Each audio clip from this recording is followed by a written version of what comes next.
إن الحمد لله نحمده ونستعينه ونستغفره ونؤمن به ونتوكل عليه ونعوذ بالله من شرور أنفسنا ومن سيئات أعمالنا من يهده الله فلا مضل له ومن يضلل فلا هادي له وأشهد أن لا إله إلا الله وحده لا شريك له وأشهد أن محمدا عبده ورسوله أرسله بالحق بشيرا ونذيرا وداعيا إلى الله بإذنه وسراجا منيرا أما بعد فإن خير الحديث كتاب الله وخير الهدي هدي محمد صلى الله عليه وسلم وشر الأمور محدثاتها وكل محدثة بدعة وكل بدعة ضلالة وكل ضلالة في النار. أعوذ بالله السميع العليم من الشيطان الرجيم. بسم الله الرحمن الرحيم. ألا بذكر الله تطمئن القلوب. قال النبي صلى الله عليه وسلم: مثل الذي يذكر ربه والذي لا يذكر ربه مثل الحي والميت. رواہ البخاری و مسلم. تمام تعریفیں اس اللہ کے لیے ہیں جس نے ہمیں انسان بنایا، خیر امت میں ہمیں شامل فرمایا، نبی کریم صلی اللہ علیہ وسلم کی امتی ہونے کا شرف ہمیں نصیب فرمایا۔ درود و سلام ہو اللہ کے نبی صلی اللہ علیہ وسلم پر، آپ کے صحابہ کرام، تابعین اور تبع تابعین سے اللہ راضی ہو۔ اللہ تعالیٰ ان سب کی خدمات قبول فرمائے اور انہیں جنت نصیب فرمائے، اور ہمیں اپنے اسلاف کے نقش قدم پر چل کر جنت تک پہنچنے کے اللہ توفیق نصیب فرمائے۔ محترم حضرات، ابھی آپ کے سامنے سورہ رات کی ایک چھوٹی سی آیت اور بخاری مسلم کی ایک حدیث آپ کے سامنے رکھا۔ اللہ کا پیغام ہے: الا بذکر اللہ تطمئن القلوب۔ یاد رکھو، ذکر الہی سے ہی دلوں کو سکون حاصل ہوتا ہے، اطمینان حاصل ہوتا ہے۔ ابو موسیٰ اشعری رضی اللہ تعالیٰ عنہ سے روایت ہے، اللہ کے نبی صلی اللہ علیہ وسلم نے ارشاد فرمایا: جو اپنے رب کو یاد کرتے رہتا ہے اور وہ جو رب کو یاد نہیں کرتا، ان دونوں کی مثال زندہ اور مردہ انسان کی طرح ہے۔ جو ہمیشہ اللہ کو یاد کرتا ہے اس کی مثال زندے کی ہے، جو رب کو یاد نہیں کرتا اس کی مثال مردے کی ہے، فرمایا آپ صلی اللہ علیہ وسلم نے۔ قرآن اور حدیث کی روشنی میں خصوصاً اطمینان قلب، سکون قلب اور اس کے اسباب جو ہیں، جب ہم قرآن میں اور حدیث میں تلاش کرتے ہیں تو بہت ساری باتیں ہمیں ملتی ہیں جو خاص کر ہمارے زندگی میں بہت اہم ہیں۔ آج کا انسان جو ہے مادی اعتبار سے بڑی ترقیاں کر رہا ہے، لیکن سکون کے لیے ترس رہا ہے۔ سکون قلب جو ہے نہ آپ دولت سے خرید سکتے ہیں، نہ بال بچوں کے ذریعے سے، نہ کوئی دوا کے ذریعے سے، نہ کوئی کھانے پینے کی چیزوں کے ذریعے سے۔ سکون قلب اگر کسی انسان کو میسر ہے تو سمجھے کہ بہت بڑی دولت نصیب ہو گئی۔ یہ دنیا کے ظاہری اسباب اور وسائل، ذرائع اور انسان کے آرام دہ چیزیں، یہ سب جو ہیں سکون قلب میسر نہیں ہو سکتی اس کے ذریعے سے۔ اگر کسی انسان کو سکون حاصل ہو سکتا ہے، دلوں کو اطمینان حاصل ہو سکتا ہے، تو صرف اور صرف اللہ کی یاد ہے۔ ذکر الہی کے بغیر انسان جو ہے ادھورا ہے، ناقص ہے، بلکہ جو ہے زندہ ہونے کے باوجود بھی اسے مردوں میں شمار فرمایا آپ صلی اللہ علیہ وسلم نے، جو اپنے رب کو یاد نہیں کرتا۔ اس لیے کہ اللہ کو یاد کرنے سے ہی انسان کی زندگی میں سکون میسر ہوتا ہے۔ انسان دنیاوی اعتبار سے ہزار ترقی کر لے، مال جمع کر لے، قارون کا خزانہ جمع کر لے، اولاد کے اعتبار سے صاحب اولاد بھی ہو، رہائش کے اعتبار سے بہت سارے بنگلے بھی ہوں، دنیا کی ہر چیز اس کے پاس میسر ہو، لیکن سکون اگر میسر نہ ہو تو ساری نعمتیں بیکار ہو جاتی ہیں اس کے سامنے، تو انسان حیران اور پریشان ہی رہتا ہے ہمیشہ۔ تو قرآن اور حدیث میں جو باتیں بتائی گئی ہیں جس میں انسان کو اس دنیا کے اندر رہتے ہوئے بھی سکون قلب جس سے حاصل ہو سکتا ہے، وہ ایک ہی چیز ہے، فرمایا الا بذکر اللہ تطمئن القلوب، کہ یاد رکھو اللہ کو یاد کرنے سے ہی دلوں کو سکون حاصل ہوتا ہے۔ جہاں انسان اللہ کو یاد نہیں کرتا سمجھو کہ اس کی زندگی میں سکون میسر نہیں ہوگا فرمایا۔ اسی لیے قرآن میں اور حدیث میں کثرت سے اللہ کو یاد کرنے کا حکم آیا۔ سورہ احزاب کی 2 آیتیں ہی، ایک آیت میں اللہ نے فرمایا یا ایھا الذین آمنوا اذکروا اللہ ذکرا کثیرا، اے ایمان والو اللہ کو کثرت سے یاد کرو، بہت زیادہ اللہ کو یاد کرو، وسبحوہ بکرۃ واصیلا، صبح و شام اللہ کی تسبیح بیان کرتے رہو۔ اس سے پہلے اور ایک آیت میں فرمایا کہ اہل ایمان کی بہت ساری صفتیں بیان فرمایا، آخری صفت فرمایا والذاکرین اللہ کثیرا والذاکرات۔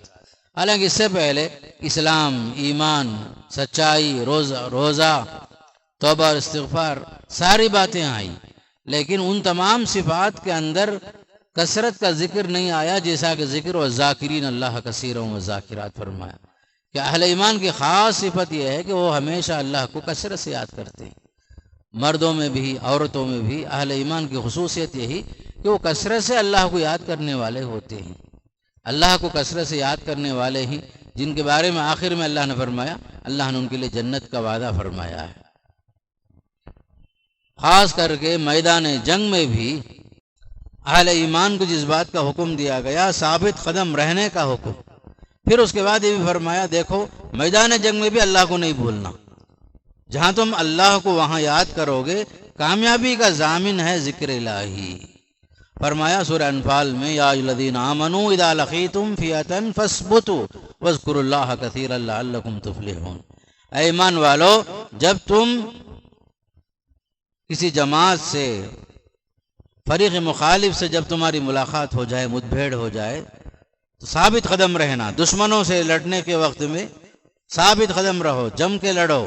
پھر فرمایا کہ کثرت سے وہاں اللہ کو یاد کرو تاکہ تم کامیاب ہو جاؤ، تمہاری کامیابی کا دار و مدار ذکر پر ہے۔ فرمایا میدان جنگ میں بھی اللہ کا نام لے کر لڑو، فخر و مفاخرہ کے واسطے نہیں، خاندان کے واسطے نہیں، عصبیتوں کے واسطے نہیں، اسلام کی سربلندی کے لیے، اللہ کے حکم کی بنیاد پر لڑنا، اللہ کو راضی کرنے کے لیے لڑنا، اللہ کا نام لے کر جو ہے وار کرو۔ جہاں بھی نام اللہ کا رہے گا سمجھو کہ اس کام میں برکت ہی برکت ہوگی۔ جس جگہ میں اللہ کا نام نہیں ہوگا وہاں پر بے برکتی ہوگی، وہاں پر کامیابی ہرگز نہیں ہوگی۔ کامیابی کی ضمانت کے لیے اہم شرط ہے اللہ کو یاد کرنا۔ کوئی بھی کام مومن کا ذکر سے خالی نہیں ہوگا، اللہ کو یاد کیے بغیر کوئی بھی کام ہم کر نہیں سکتے۔ اللہ کا نام لے کر ہر کام شروع کرنا، بسم اللہ سے ہر کام شروع کرنا، یہ بھی ایک ذکر ہے۔ کھانے بیٹھے بسم اللہ کے سے کھانا شروع کرنا، سواری پہ سوار ہوئے بسم اللہ مجریہا و مرساہا ان ربی لغفور الرحیم، سواری کی دعائیں پڑھنا، بسم اللہ کے ساتھ سواری پہ سوار ہونا، ہر جگہ میں اللہ کا نام، ہر جگہ میں اللہ کا نام۔ کوئی بھی عبادت اللہ کے نام کے بغیر، بسم اللہ کے بغیر، وہ عبادت ناقص ہو جاتی ہے۔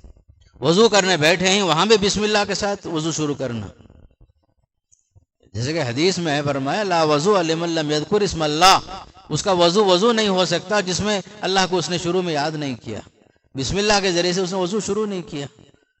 تو زندگی کا ہر عمل، ہر چھوٹی عبادت، ہر بڑی عبادت بسم اللہ سے ہی شروع ہونا، اللہ کے نام سے ہی شروع ہونا، وہ ذکر ہے۔ یہاں تک کہ ایک آدمی اپنی جائز خواہشات بھی اپنی بیوی کے ساتھ پوری کرتا ہے، وہاں بھی حکم دیا گیا بسم اللہ اللہم جنبنا من الشیطان وجنب الشیطان ما رزقتنا۔ ہر جگہ میں اللہ کا نام ہو، جہاں اللہ کا نام نہیں ہوتا وہاں شیطان حاوی ہو جاتا ہے، اور وہ کام اچھے انداز سے ختم ہونے کے بجائے ناکامی پر ختم ہوتا ہے۔ بلکہ انسان کی زندگی میں جو تنگی آتی ہے، خوشحالی کے بجائے تنگی رہتی، فقر و فاقہ رہتا، یا دلوں میں ہمیشہ ایک گھٹن محسوس کرتا ہے آدمی، اس کا اصل سبب کیا ہے؟ ہمارے دل جو ہیں ذکر الہی سے معمور نہیں ہیں۔ جیسے کہ اللہ نے فرمایا وَمَن يَعْشُ عَن ذِكْرِ الرَّحْمَٰنِ نُقَيِّضْ لَهُ شَيْطَانًا فَهُوَ لَهُ قَرِينٌ۔ جو آدمی ذکر الہی سے اعراض کر لیتا ہے تو ہم اس کے اوپر ایک شیطان مسلط کر دیتے ہیں، تو شیطان اس کا دوست بن جاتا ہے.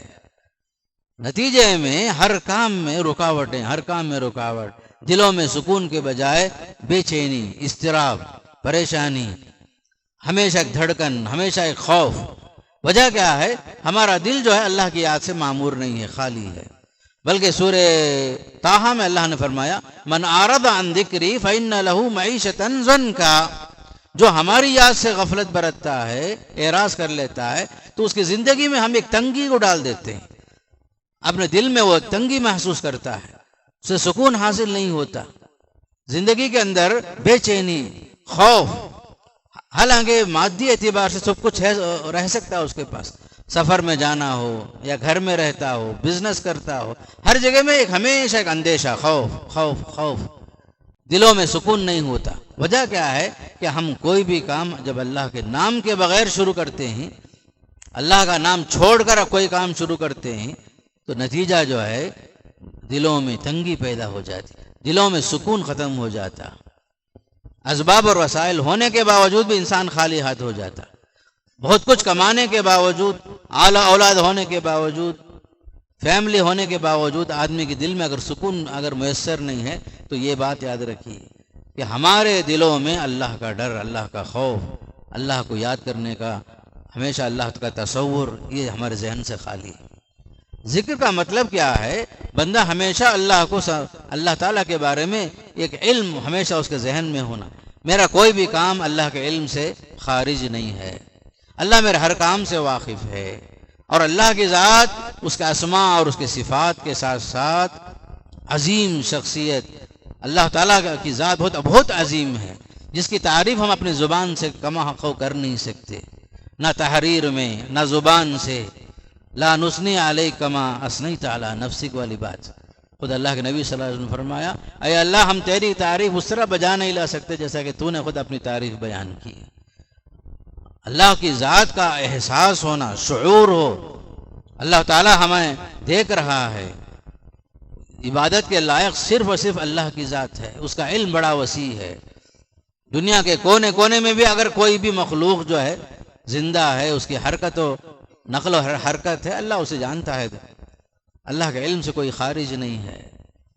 یہ احساس، یہ شعور، اللہ کو جواب دینا ہے، اللہ کے پاس حاضر ہونا ہے، پائی پائی کا حساب دینا ہے، منٹ منٹ کا حساب دینا ہے.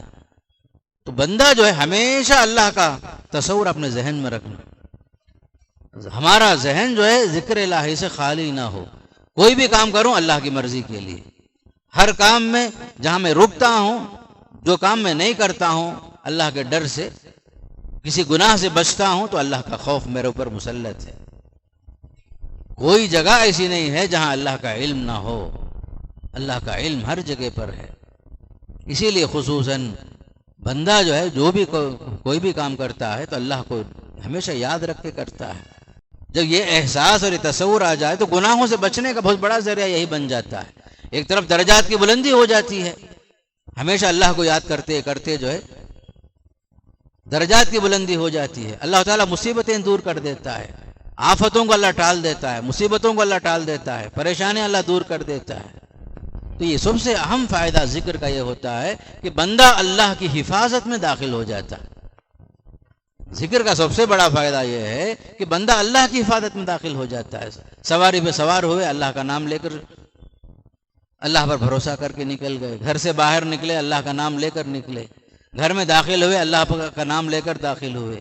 مسجد میں داخل ہوئے، اللہ کا نام لے کر داخل ہوئے. باہر نکلے تب بھی اللہ کا نام، اللہم افتح لی ابواب رحمتک، اللہم انی اسألک من فضلک.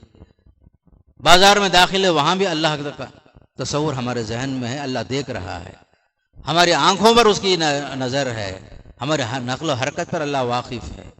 کوئی بھی چیز ایک سیکنڈ کے لیے بھی بندے کے ذہن سے اللہ کا خوف، اللہ کا ڈر، اللہ کی یاد اس کے ذہن سے باہر نہ نکلے. جہاں یاد انسان جو ہے اللہ تعالیٰ کو یاد کرنا بھول جاتا ہے، وہاں شیطان مسلط ہو جاتا ہے. ہمیشہ شیطان طاق میں رہتا ہے. ہمیشہ شیطان جو ہے انسان کے ہر چیز پر نوٹ کرتے رہتا ہے، یہاں تک کہ ذرا غفلت ہوئی، ذکر الہی سے غافل ہوا انسان، فوراً شیطان مسلط ہو جاتا ہے. جیسے حدیث میں آتا ہے، نبی کریم صلی اللہ علیہ وسلم کے ساتھ کچھ صحابہ کھا رہے تھے. اچانک جو ہے آپ مسکرائے. صحابہ کرام پوچھے یا رسول اللہ کیا قصہ ہے, کیوں آپ مسکرائے, کیا وجہ ہے, پوچھے. آپ نے فرمایا ابھی جو صاحب ہمارے ساتھ کھا رہے تھے, درمیان میں شروع میں وہ اللہ کا نام لینا بھول گئے تھے, درمیان میں ان کو اللہ کا نام یاد آیا, بیچ میں اللہ کو یاد کر لی, تو شیطان وہاں سے ذلیل ہو کر نکل گیا. شیطان ذلیل ہو کر وہاں سے نکل گیا. فرمایا جس جگہ میں اللہ کا نام ہوتا وہاں شیطان نہیں رہتا. اسی لیے تو حدیث میں آتا ہے جس گھر میں آپ داخل ہونا چاہتے ہیں, نئے گھر میں جہاں آپ آباد ہونا چاہتے ہیں, وہاں سورہ بقرہ کی تلاوت کر لو پہلے. شیطان جو ہے جس گھر میں سورہ بقرہ کی تلاوت ہوتی شیطان وہاں سے نکل جاتا ہے. فرمایا گھروں میں خصوصاً تلاوت قرآن کا اہتمام ہونا چاہیے. اور جس گھر میں پہلی بار آپ داخل ہو رہے ہیں ایک زمانے کے بعد, وہ گھر تعمیر ہونے کے بعد, یا وہ گھر ایک زمانے سے بے آباد تھا, پھر آپ اس گھر کو آباد کرنے کے لیے جا رہے ہیں, تو دعوت دینا بعد کی بات ہے. پہلے اس گھر کو آباد کرنے کے لیے قرآن کی تلاوت, خاص کر سورہ بقرہ کی تلاوت ہونا ضروری ہے. حدیث میں آتا ہے جس گھر میں سورہ بقرہ کی تلاوت ہوتی شیطان وہاں سے نکل جاتا ہے. بلکہ یہاں تک بھی آیا کہ رات میں سونے سے پہلے آیت الکرسی پڑھ کر سو جاؤ, ورنہ جو ہے شیطان کے تسلط کا یا تمہارے اموال, تمہارے مال و دولت کے نقصان کا اندیشہ ہے. خود عہد نبوت میں آپ صلی اللہ علیہ وسلم کے زمانے میں حضرت ابو ہریرہ رضی اللہ تعالیٰ عنہ بیت المال کے ذمہ دار تھے. رات میں جب سو رہے تھے اٹھ کر دیکھا اچانک کوئی آ گیا ہے, سامان وغیرہ کچھ چوری کر کے, آٹا وغیرہ لے کر جانے کے چکر میں تھا. حضرت ابو ہریرہ نے پکڑ لیا اس کو, کہا کہ جو ہے صبح میں اللہ کے رسول صلی اللہ علیہ وسلم بس پیش کروں گا, تو چوری کرنے آیا ہے. تو اس نے بڑی منت سماجت کی, چھوڑ دیے اسے ابو ہریرہ رضی اللہ تعالیٰ عنہ. اس نے کہا آئندہ نہیں آؤں گا. صبح میں آگے بتایا اللہ کے رسول صلی اللہ علیہ وسلم, یا رسول اللہ کل رات ایسا ایسا ہوا. تو آپ نے فرمایا دیکھو آج بھی دوبارہ آئے گا وہ چور. پھر آپ نے دیکھا دوسری رات بھی وہ آیا, دوبارہ بھی چوری کیا, بھاگنے لگا تو آپ نے اسے پکڑ لیا تھا. تو دوسری رات بھی یہی واقعہ پیش آیا, تو صبح میں بتایا حضرت ابو ہریرہ رضی اللہ تعالیٰ عنہ اللہ کے رسول صلی اللہ علیہ وسلم کو. آپ نے تیسرے دن بھی فرمایا کہ دیکھو آج بھی آئے گا, ایسا ہی ہوا. تو آخر میں جب وہ جانے لگا تو اس نے کہا مجھے چھوڑ دیجئے, میں ایک بات پتے کی بات بتا دیتا ہوں, میں کوئی انسان نہیں ہوں, شیطان ہوں, میرے بال بچے ہی مجبوراً میں چوری کیا ہوں, لیکن آئندہ سے جو ہے میں نہیں آنا, یا تمہارے مال کی حفاظت تم چاہتے ہو تو آیت الکرسی پڑھ لو. آخر میں ابو ہریرہ رضی اللہ تعالیٰ نے چھوڑ دیے اسے. صبح میں بتایا اللہ کے رسول صلی اللہ علیہ وسلم کو, تو آپ نے فرمایا صدقک وہو کذوب, شیطان نے جو تم کو نصیحت کی ہے کہ تم آیت الکرسی پڑھ کے سو جاؤ, میں آئندہ نہیں آؤں گا, اس معاملے میں وہ سچا تو ہے. آیت الکرسی کی اہمیت اپنی جگہ پر صحیح ہے اور معاملہ صحیح ہے, لیکن شیطان تو اپنی جگہ جھوٹا ہے. وہ صدقک وہو کذوب فرمایا. تو آیت الکرسی پڑھنے کا فائدہ جو بتایا اس نے بالکل صحیح بات بتایا. تو آیت الکرسی پڑھنے سے باقاعدہ بڑا اہتمام ہوتا ہے, مال کی حفاظت ہوتی ہے. آپ صلی اللہ علیہ وسلم سونے سے پہلے باقاعدہ آیت الکرسی پڑھتے تھے. اعوذ بکلمات اللہ التامات من شر ما خلق, یہ پڑھتے تھے. حضرت حسن اور حسین رضی اللہ تعالیٰ عنہما کو چھوٹے چھوٹے جو بچے تھے آپ کے نواسے دم کرتے تھے ان کے اوپر, اعوذکما بکلمات اللہ التامہ من کل شیطان وہامہ ومن کل عین لامہ. یہ سب جو ہے کیا اہتمام ہے, جان و مال کی حفاظت, بچوں کی حفاظت, حاسدوں کی حسد سے حفاظت ذکر الہی کے پیچھے ہے. شیطان کی شرارتوں سے حفاظت, بری نظروں سے حفاظت ذکر الہی میں ہے. حاسدوں کے حسد سے, شرپسندوں کی شرارتوں سے بچنے کا ذریعہ یہی ذکر الہی ہے. صبح و شام پوری زندگی مومن کی جو ہے اللہ کو یاد کیے بغیر نہیں گزر سکتی. ہر کام میں اللہ کا نام, بلکہ صبح میں بسم اللہ الذی لا یضر مع اسمہ شیء فی الارض ولا فی السماء پڑھنا, یہ بھی ذکر آتا ہے حدیث میں کہ اللہ کا نام لے کر, جس کا نام لینے سے کوئی چیز نقصان نہیں پہنچا سکتی. بسم اللہ الذی لا یضر مع اسمہ شیء فی الارض ولا فی السماء, نہ آسمان میں نہ زمین میں اللہ کا نام, اللہ کی عظمت کا احساس, اللہ کی قدرتوں کا احساس. آدمی اگر یہ دعا پڑھ لیتا ہے تو محفوظ ہو جاتا ہے. بلکہ سب سے اہم چیز ذکر و اذکار کے اندر نماز ہے. اقیم الصلاۃ لذکری فرمایا سورہ طٰہٰ میں, تم نماز قائم کرو, مجھے یاد رکھنے کا بڑا اہم ذریعہ تو نماز ہی تو ہے. تو نماز ایک اہم ذریعہ ہے اللہ کو یاد رکھنے کا. ذکر و اذکار کی کئی شکلیں ہیں, صبح و شام کی دعائیں بھی اذکار ہیں, نماز کے بعد کی جو دعائیں ہیں وہ بھی اذکار ہیں، رات میں سونے سے پہلے جو دعا پڑھتے ہیں وہ بھی اذکار ہیں۔ نماز بھی ایک ذکر ہے، افضل ذکر ہے۔ فرمایا کہ اقیم الصلاۃ لذکری، مجھے یاد رکھنے کا بڑا ذریعہ نماز ہے، نماز قائم کرو، نماز قائم کرو۔ فرمایا نماز کے ذریعے سے بندہ اللہ کو یاد کر لیتا ہے۔ یہ مؤثر ذریعہ ہے، بندے کا رب سے تعلق رکھنے کا ذریعہ نماز ہے یہ۔ بلکہ اللہ نے یہ بھی فرمایا فاذکرونی اذکرکم، تم مجھے یاد رکھو میں تمہیں یاد رکھوں گا، واشکروا لی ولا تکفرون، میرا شکریہ ادا کرو ناشکری نہ کرو۔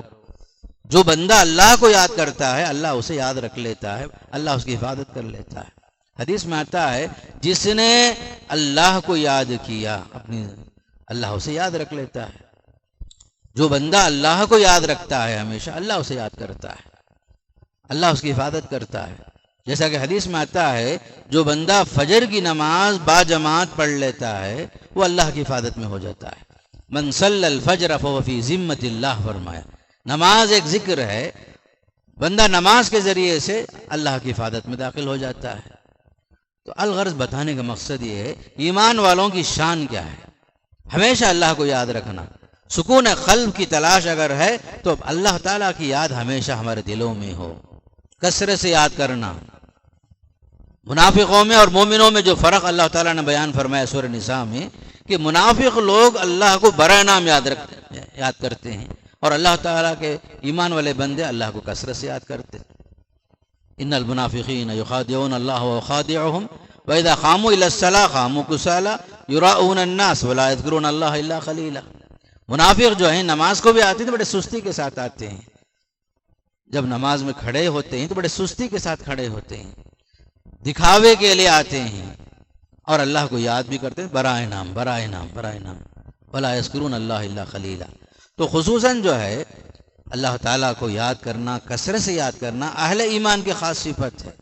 کوئی لمحہ آپ جانور ذبح کرتے ہیں وہاں بھی اللہ کا نام لے کر ہی ذبح کرتے ہیں، ورنہ وہ جانور حرام ہو جاتا ہے، مردہ ہو جاتا ہے۔ ذکر کی اہمیت دیکھیے، جہاں آپ جانور حلال جانور ہونے کے باوجود، مہنگا جانور ہونے کے باوجود، آپ کے ہزار اخلاص اور للہیت ہونے کے باوجود اللہ کا نام لینا ہی بھول گئے، آپ چھوڑ ہی دیے، ایسے ذبح کر دیے، تو جانور حلال نہیں ہوتا۔ تو حلال جانور کو حلال کرنے کا ذریعہ بھی وہی تو ذکر ہے، بسم اللہ ہے، بسم اللہ اللہ اکبر ہے۔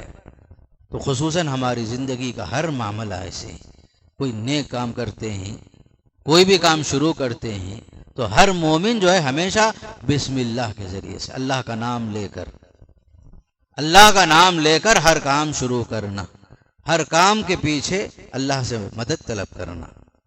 سورہ فاتحہ میں ہی تو سبق دیا گیا ہم لوگوں کو، فرض میں بھی پڑھتے ہیں، سنتوں میں پڑھتے ہیں، نفل میں پڑھتے ہیں، ایاک نعبد و ایاک نستعین، اے اللہ ہم تیری ہی بندگی کرتے ہیں، تجھ سے ہی مدد طلب کرتے ہیں۔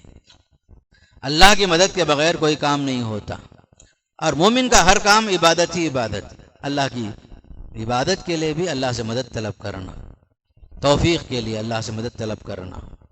تو خصوصاً ذکر و اذکار کی بڑی اہمیت، بڑی فضیلت معلوم ہوتی ہے۔ مکی زندگی میں آپ صلی اللہ علیہ وسلم نے کوئی جہاد نہیں کیا، آپ کو زیادہ سے زیادہ جو حکم دیا گیا صبر کرو صبر کرو صبر کرو، برداشت کرو، معاف کرو، جاہلوں سے اعراض کر لو، برداشت کر لو۔ اس کے ساتھ ساتھ جو حکم دیا گیا تھا کثرت سے اذکار کا حکم دیا گیا، صبح و شام اللہ کی تسبیح بیان کرو، صبح و شام اللہ کی تسبیح بیان کرو۔ کہیں سبح اسم ربک الاعلی فرمایا، کہیں سبح للہ فرمایا، کہیں سبحان الذی اسری بعبدہ، تسبیحات کا حکم ملا، کثرت سے اللہ کی تسبیح بیان کرو، صبح و شام اللہ کی تسبیح بیان کرو، ذکر کثرت سے کرتے رہو اللہ تعالیٰ کی۔ اس سے جو ہے آپ صلی اللہ علیہ وسلم کو ایک ہمت پیدا ہوتی تھی، تسلی حاصل ہوتی تھی، ایک قوت حاصل ہوتی تھی۔ آپ کو معلوم ہونا چاہیے کہ ذکر و اذکار معمولی چیز نہیں ہے، اس میں انسان کے جسم میں بھی قوت پیدا ہوتی ہے ذکر و اذکار کے ذریعے سے۔ جیسے استغفار بھی ایک ذکر ہے، نوح علیہ السلام نے بھی، ہود علیہ السلام نے بھی قوم سے جو فرمایا، اے میری قوم تم لوگ اللہ سے معافی مانگ لو، استغفروا ربکم انہ کان غفارا، توبہ کر لو شرک سے، کفر سے، بدعات و خرافات سے، اللہ معاف کرنے والا۔ نتیجے میں بارش اللہ برسائے گا، یرسل السماء علیکم مدرارا۔ قحط سالی تھی، قحط سالی کے موقع پر نوح علیہ السلام نے فرمایا یہ استغفار جو ہے بارش لانے کا ذریعہ ہے۔ یمددکم باموال و بنین، مال و دولت میں اضافے کا ذریعہ استغفار ہے فرمایا۔ اناج کی کمی ہے، استغفار کرو، باقاعدہ اس کے ذریعے سے اناج اللہ خوب دے گا۔ میوجات کی کمی ہے، ندیاں سوکھ گئی ہیں، تب بھی استغفار کرو۔ استغفار کے اندر وہ قوت ہے۔ خود علیہ السلام نے فرمایا استغفروا ربکم، رب سے معافی مانگتے رہو، ہمیشہ رب سے معافی مانگو۔ یرسل السماء علیکم مدرارا، یرسل السماء علیکم ویزیدکم قوتا الی قوتکم، تمہاری جسمانی قوت کے اندر اللہ تعالیٰ اور بھی اضافہ فرمائے گا۔ قوم عاد جو ہے بہت طاقتور قوم تھی، اپنے جسمانی قوت پر، طاقت پر بڑا ناز تھا ان کو، من اشد منا قوہ کہتے تھے۔ تو حضرت ہود علیہ السلام نے قوم سے کہا تمہاری جسمانی قوت اور طاقت جو ہے کوئی بڑی چیز نہیں ہے، تم ذرا اللہ کو یاد کر لو، اللہ پر ایمان لاؤ، اللہ کی قدرتوں کا احساس پیدا کرو، اللہ تعالیٰ تمہارے جسموں میں قوت اور طاقت پیدا کرے گا، تمہاری قوتوں میں اور بھی اضافہ کرے گا۔ وَيَزِدْكُمْ قُوَّةً إِلَىٰ قُوَّتِكُمْ۔ ذکر و اذکار سے انسان کے جسم میں توانائی آتی ہے، قوت پیدا ہوتی ہے، ہمت پیدا ہوتی ہے، بزدلی ختم ہوتی ہے انسان کے اندر۔ ایک طرف درجات کی بلندی ہے ہی اپنی جگہ میں، لیکن دوسری طرف بہت ساری بلاؤں کو ٹالنے کا ذریعہ یہی ذکر و اذکار ہے۔ صبح و شام دعائیں میں، صبح و شام ہمارے زبان پر اذکار ہوں، صبح و شام نماز کی پابندیوں کے ساتھ اذکار کا اہتمام ہو۔ ایک مرتبہ حضرت فاطمہ رضی اللہ تعالی عنہا اور حضرت علی رضی اللہ تعالی عنہ نبی کریم صلی اللہ علیہ وسلم کے گھر میں تشریف لائے۔ اتفاق سے اللہ کے رسول گھر میں موجود نہیں تھے، حضرت عائشہ صدیقہ رضی اللہ تعالی عنہا ام المومنین موجود تھی۔ حضرت فاطمہ سے حضرت عائشہ نے پوچھا کس سلسلے میں آئے ہیں؟ کہا کہ ہم لوگ اللہ کے رسول سے ملنے آئے تھے، ایک درخواست لے کر آئے تھے۔ کیا درخواست؟ کہ دن بھر کام کرتے کرتے تھک جاتی ہوں میں، بچوں کی بھی خدمت ہے، پانی بھی لانا دور سے پڑتا ہے، چکی پیسنا اپنے ہاتھ سے، اس طرح کے گھر کے کام سے تھک جاتی ہوں۔ میں یہ درخواست کرنے آئی تھی کہ آئندہ اگر مال غنیمت میں کچھ غلام، کچھ لونڈی وغیرہ آ جائے تو خادم ہمیں بھی دیا جائے تاکہ ہمارے گھر کے کام میں کچھ ہاتھ بٹا سکیں وہ لوگ۔ بہرحال آئے، درخواست پیش کیے، چلے گئے۔ بعد میں اللہ کے نبی صلی اللہ علیہ وسلم گھر میں تشریف لائے تو آپ حضرت عائشہ صدیقہ نے رضی اللہ تعالیٰ عنہ نے اللہ کے نبی سے فرمایا کہ اس طرح جو ہے حضرت علی اور فاطمہ یہ بات پیش کرنے آئے تھے، تو آپ نے یہ بات سن لی۔ پھر اس کے بعد خود اللہ کے نبی پہنچے حضرت فاطمہ رضی اللہ تعالیٰ عنہ کے گھر، فرمایا کہ مجھے اطلاع ملی تم لوگ جو ہے ایک اس طرح کی درخواست لے کر آئے تھے۔ تو آپ صلی اللہ علیہ وسلم نے فرمایا میں تمہیں اس سے بہتر ایک چیز بتانا چاہتا ہوں، اگر تم یہ کام کر لو گے تو تمہیں خادم کی ضرورت ہی نہیں پڑے گی۔ تو فرمایا آپ صلی اللہ علیہ وسلم نے دیکھو فاطمہ اور علی دونوں سے خطاب فرمایا سونے سے پہلے سبحا 33، احمد اللہ 33، کبر اللہ 33، سونے سے پہلے تسبیح پڑھ لو، سبحان اللہ 33 بار، الحمدللہ 33 بار پڑھ لو، اللہ اکبر 33 بار پڑھ لو، تمہارے خادم مانگنے سے یہ بہتر ہے۔ فرمایا تمہاری تھکان دور ہو جائے گی، تمہاری محنت جتنی تمہاری محنت ہوئی، تھوڑی محنت جو ہے اپنی جگہ پر، لیکن تھکان کا احساس نہیں ہوگا۔ گویا کہ سونے سے پہلے ذکر و اذکار پورے دن کی محنت کو ختم کرنے کا ذریعہ ہے۔ آپ نے خادم دینے کے بجائے یہ فرما دیا جو حکم اللہ کے نبی کو قرآن میں ملا، سبح بحمد ربک حین تقوم، جس وقت آپ سو کر اٹھتے ہیں تب بھی اللہ کی تسبیح بیان کرو، رات میں جب اٹھیں، دن میں جب آپ آرام کریں، کبھی بھی جو ہے تسبیحات کا اہتمام کرو، تسبیحات سبحان اللہ بحمدہ، سبحان اللہ العظیم۔ خاص کر ہماری زبان ذکر الہی سے معمور ہو جائے تو دنیا کی ساری دولتیں ایک طرف ہیں، لیکن ہمارا قلب اگر ذکر الہی سے معمور ہو تو پوری محنت، پوری تھکان دور ہو جاتی ہے۔ ذکر الہی کے اندر وہ قوت ہے، وہ پاور ہے، 13 سال اللہ کے نبی صلی اللہ علیہ وسلم نے مکی دور کے اندر جو برداشت کیا، جو تحمل آپ کے اندر پیدا ہوا، یہی اذکار کی وجہ سے، تسبیحات کی وجہ سے، اذکار کی وجہ سے، رب کو ہمیشہ یاد کرنے کی وجہ سے۔ تو سب سے پہلی چیز جو قرآن میں جو اللہ نے فرمایا، الا بذکر اللہ تطمئن القلوب، ذکر الہی سے دلوں کو سکون حاصل ہوتا ہے۔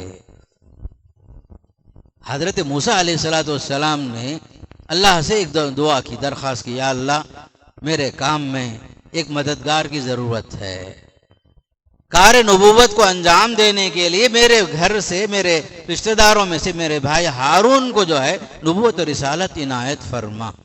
رب اشرح لی صدری ویسر لی امری واحلل عقدۃ من لسانی یفقهوا قولی واجعل لی وزیرا من اہلی ہارون اخی اشدد به ازری واشرکه فی امری کی نسبحک کثیرا ونذکرک کثیرا۔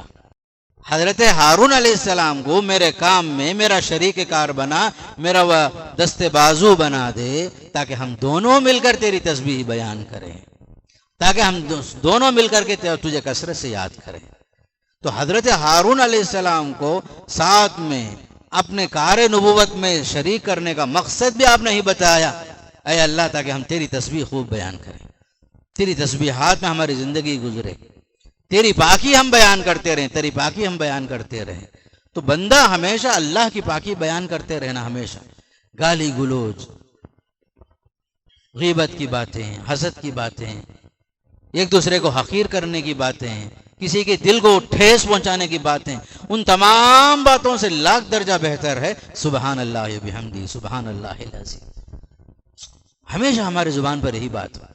بخاری شریف کی آخری حدیث ہے، امام بخاری رحمۃ اللہ علیہ نے صحیح البخاری میں 7000 حدیثیں جمع کرنے کے بعد آخری حدیث جہاں پر لا کر کے بخاری کو ختم کر رہے ہیں، وہ حضرت ابو ہریرہ کی روایت ہے، جس میں آتا ہے آپ نے فرمایا کلمتان حبیبتان للرحمن، 2 کلمے ہیں رحمان کو بڑے پسندیدہ ہیں، ثقیلتان فی المیزان، قیامت کے دن ترازو میں بڑے وزنی ہوں گے، خفیفتان علی اللسان، زبان پر بڑے ہلکے پھلکے، زیادہ وقت بھی نہیں لگتا، اللہ کو پسندیدہ بھی، وزن کے حساب سے بڑا وزنی بھی، وزنی پہاڑ جیسا ہے۔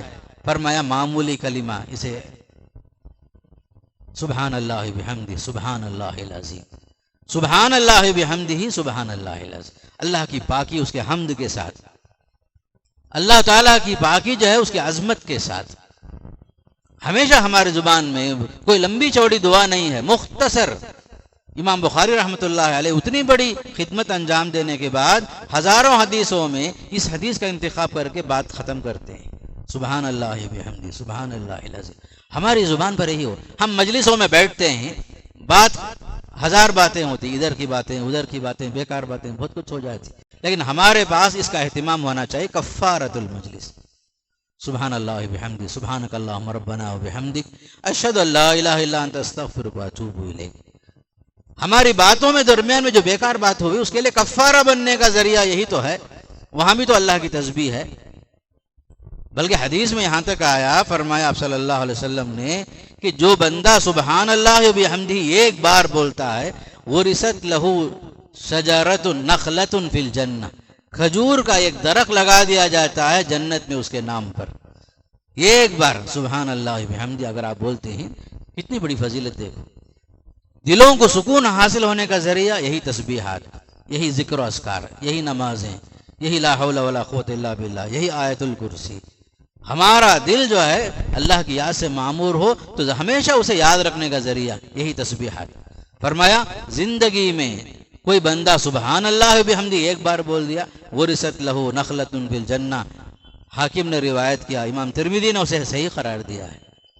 بلکہ اور ایک حدیث میں آتا ہے، اللہ فرماتا ہے میں اپنے بندے کے گمان کے پاس رہتا ہوں، میں اس کے ساتھ رہتا ہوں جب وہ مجھے یاد کرتا ہے، جب وہ مجھے یاد کرتا ہے اپنے جی میں تو میں بھی اسے یاد کرتا ہوں اپنے دل میں، جب وہ کسی محفل میں مجھے یاد کرتا ہے میں اسے ایسی مجلس میں یاد کرتا ہوں جو اس کی مجلس سے لاکھ درجہ بہتر مجلس ہے، ملأ اعلیٰ کے پاس میں اسے یاد کرتا ہوں۔ آپ صلی اللہ علیہ وسلم نے اور ایک موقع پر فرمایا صحابہ سے، کیا میں تم لوگوں کو ایسی بات نہ بتاؤں، تمہارے اعمال کے اندر سب سے افضل عمل، پاکیزہ عمل، درجات کی بلندی کے اعتبار سے سب سے بہتر چیز کیوں نہ میں بتاؤں آپ لوگوں کو، بلکہ تمہارا سونا اور چاندی خرچ کرنے سے بھی بڑھ کر عمل کیوں نہ میں بتاؤں آپ لوگوں کو۔ صحابہ کرام نے پوچھا کیا چیز ہے یا رسول اللہ؟ تو آپ نے فرمایا ذکر الہی، اللہ کو یاد کرتے رہو۔ تمہارا اللہ کو یاد کرنا سونا چاندی خرچ کرنے سے بہتر، دشمنوں کے سے متبھیڑ ہو، تمہارے گردن وہ لوگ کاٹیں، تم ان کے گردنوں کو کاٹو، جہاد میں سب سے افضل عمل، بہتر عمل، درجات کی بلندی کے اعتبار سے اگر کوئی اچھی چیز ہے ذکر الہی فرمایا۔ تو زبان جو ہے ہمیشہ اللہ کی یاد سے معمور ہو، کبھی بھی ہماری زبان جو بیکار باتوں میں مشغول نہ ہو، لہو و لعب کی باتیں، بیکار باتیں، غیبت کی باتیں، یا ایسا عمل جو ہمارے اعمال کو ضائع کر دے، ان تمام اعمال سے بہتر چیز اللہ کو کثرت سے یاد کرنا۔ ہماری کامیابی کا دار و مدار اسی ذکر پر ہے، یہاں تک کہ میدان جنگ میں حکم ہو رہا ہے وَاذْكُرُوا اللَّهَ كَثِيرًا لَعَلَّكُمْ تُفْلِحُونَ، تمہاری کامیابی اسی پر ہے کہ تم کثرت سے اللہ کو یاد کرو تاکہ تم کامیاب ہو جاؤ۔ تو ہماری زندگی کا معمول یہ ہونا چاہیے کہ بندہ ہمیشہ اللہ کو یاد رکھے، کثرت سے اللہ کو یاد رکھنا یہی چیز ہے دلوں کو سکون پہنچانے والی۔ اللہ نے فرمایا الا بذکر اللہ تطمئن القلوب، دنیا کے مادی وسائل، ذرائع، مال و دولت، اہل و عیال، خاندان، کوئی چیز انسان کی جتنے آرام دہ چیزیں ہیں، کوئی چیز انسان کو سکون نہیں پہنچا سکتی۔ اگر کوئی چیز انسان کے قلب کو سکون، اس کے دل کو سکون پہنچا سکتی ہے تو ذکر الہی، اللہ کو یاد کرنا، ہمیشہ اللہ کا نام، ہمیشہ اللہ کو یاد رکھنا، اور کثرت سے اذکار کا اہتمام، صبح و شام کی دعائیں یاد کر لینا، نماز کے بعد بھی اذکار، سلام پھیرنے کے ساتھ فوراً بھاگنے کے چکر میں نہیں رہنا، سلام پھیرنے کے ساتھ اللہ اکبر ایک بار، استغفر اللہ 3 بار، اللہم انت السلام ومنک السلام تبارک ربنا وتعالی یا ذا الجلال والاکرام، پھر اس کے بعد سبحان اللہ، الحمدللہ، اللہ اکبر، اس کا پورا اہتمام۔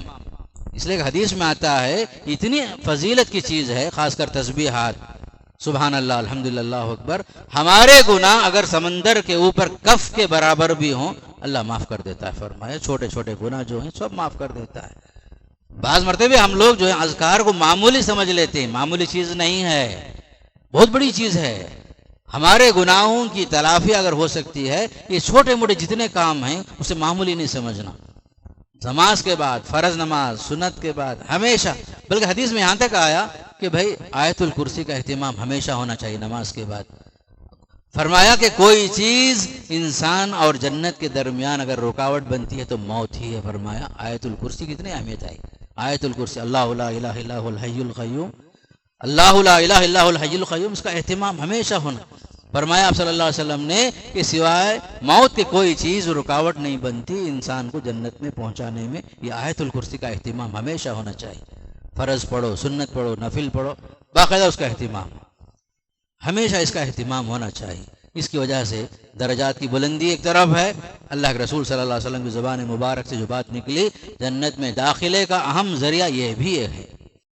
الغرض بتانے کا مقصد یہ ہے کہ ہمارے دلوں میں سکون پیدا کرنا چاہتے ہیں تو اللہ کو کی یاد کے ذریعے سے یہ چیز ممکن ہے۔ اس کے لیے ہم اللہ سے دعا بھی کرتے ہیں، اللہ تعالی ہم سب کو اس کی توفیق نصیب فرمائے، کثرت سے اللہ کو یاد کرنے اور ہمیشہ اللہ کو یاد رکھنے کا اللہ توفیق نصیب فرمائے، ہمیشہ نماز پڑھنے کا اللہ توفیق نصیب فرمائے، ہمیشہ قرآن پڑھنے کا اللہ توفیق نصیب فرمائے، ہمارے دلوں سے غفلت کو اللہ تعالیٰ دور فرمائے، شیطانی وسوسوں سے اللہ تعالیٰ ہمارے دلوں کو پاک صاف فرمائے، ہمارے دلوں میں اللہ تعالیٰ تقویٰ پیدا فرمائے، اللہ تعالیٰ ہمارے دلوں کو ذکر سے معمور فرمائے، اور زندگی بھر اللہ کو یاد رکھتے ہوئے یہاں تک کہ موت کے وقت میں بھی کلمے کی موت نصیب فرمائے۔ اقول قولی هذا استغفر الله لي ولكم ولسائر المسلمين من كل ذنب فاستغفروه انه هو الغفور الرحيم۔